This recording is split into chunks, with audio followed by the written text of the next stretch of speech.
Kaladesha Patra. The principles that we're trying to balance always remain common and are sacred.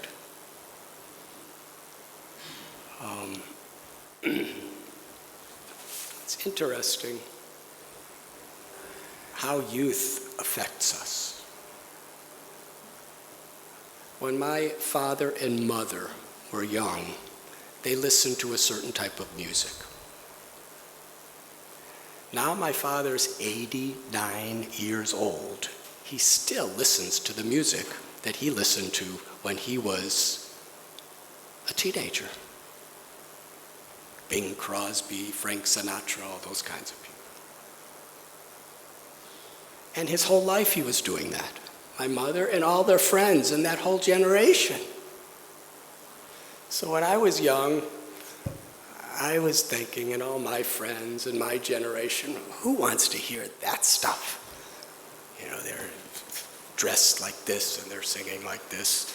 And we had people with long hair and they hardly wore anything. It was a whole different sound, a whole different experience. And I was thinking my parents are just stuck in the mud of what they listened to in their teenage years, and our whole generation was thinking like that. But you know something? Now I'm 62. And I see thousands and thousands of people my age, and they listen to the same things that they listened to when they were teenagers. Same bands, same songs. You see the Rolling Stones, when they have a revival tour, 90% of the people are in their 60s.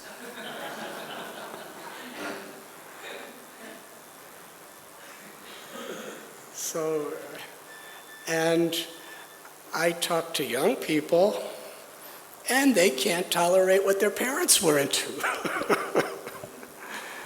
So youth is a very, very deeply impressive part of our lives. It deeply influences. And there's different,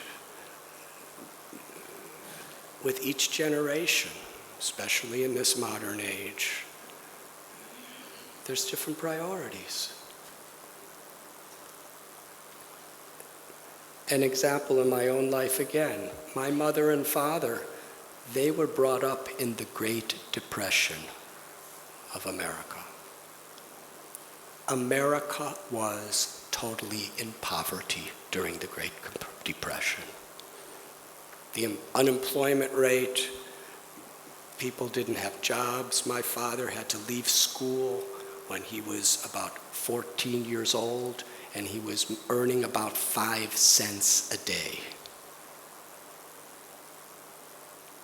Just so the family could eat. That was the Great Depression. So they were brought up in that environment.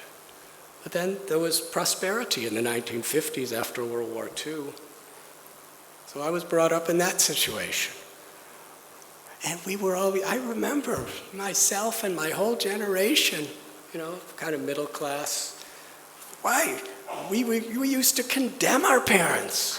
Why are you so concerned with money all the time? Who cares about money?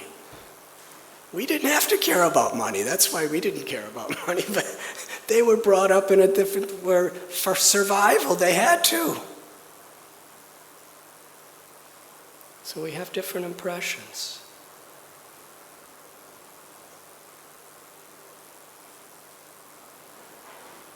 Today, it's very, very crucial that we balance sacred principles. And that balance is universal.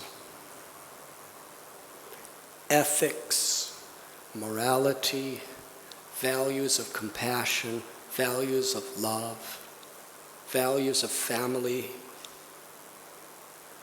values of what is the purpose of life, should be harmonized, not one against the other. In one sense, a sadhu is one who walks away from the world for one's spiritual life. But my guru used to say, the reason a sadhu doesn't have a family is so that the sadhu could give his entire energy or her entire energy to the entire human family.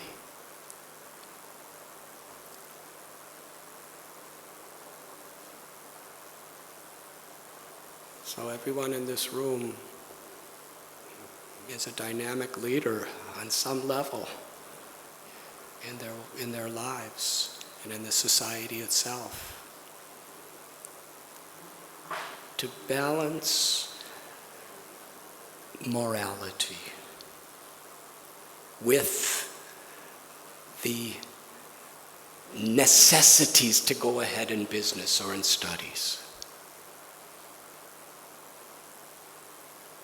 Students, sometimes in America especially, it's probably not much different in India these days. There's such a society of drugs, of sex, of totally reckless living. And yet you're there to study. How to balance being a part of that society without getting sucked into it. And I sometimes visit Indians' homes from cultured, orthodox, religious kinds of families who go to America for business. And while I'm there, they tell me their children who grow up in America. My daughter, she's 16 years old. She's pregnant. An Orthodox Hindu family from Andhra Pradesh, and their daughter, 16 years old, is pregnant. Obviously not married. What's happening? They're asking me what they should do.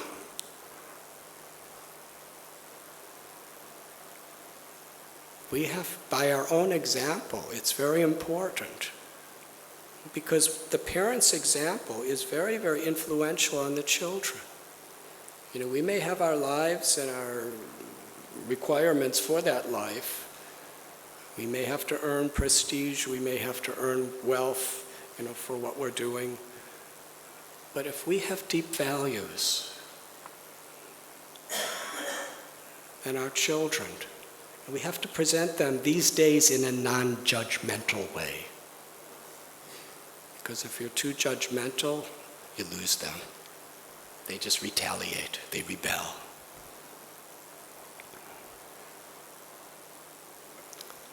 All the things my parents tried to impress upon me that I rebelled against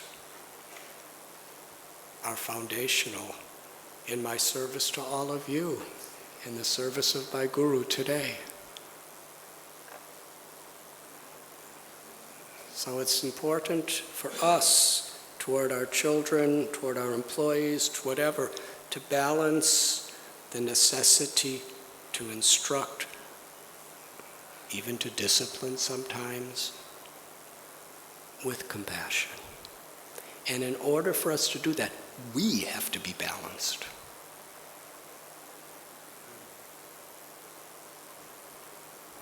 The value of ethics, the value of morality, the value of giving time for our own inner spiritual growth is so very, very crucial.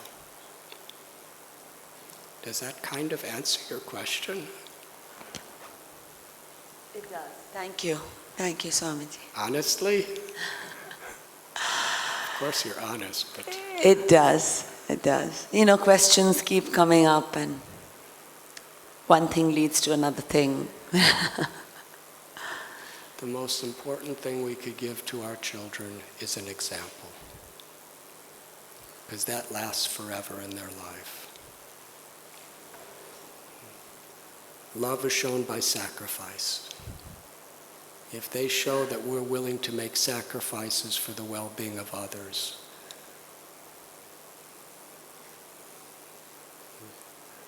they will value that and be wonderful people.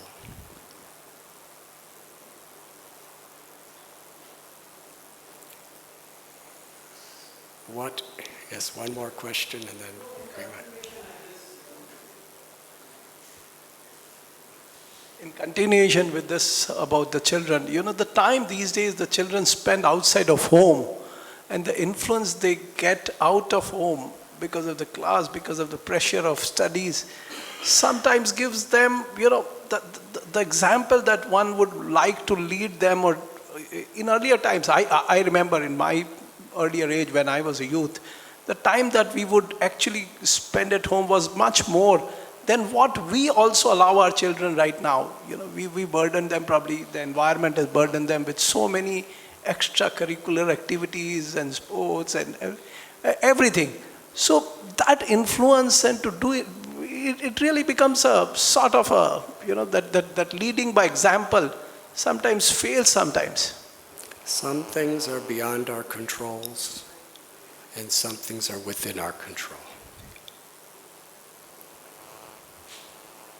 In today's world, some of the things our children do is just out of our control. Because when you're little children, some things are within our control. But once they become teenagers and older, you can't really stop them very much. And even if you try, they'll just sneak around you. Yes? But one thing that is within our control is the experience they have when they are at home. And that will have a major effect on the values that they hold sacred in their lives.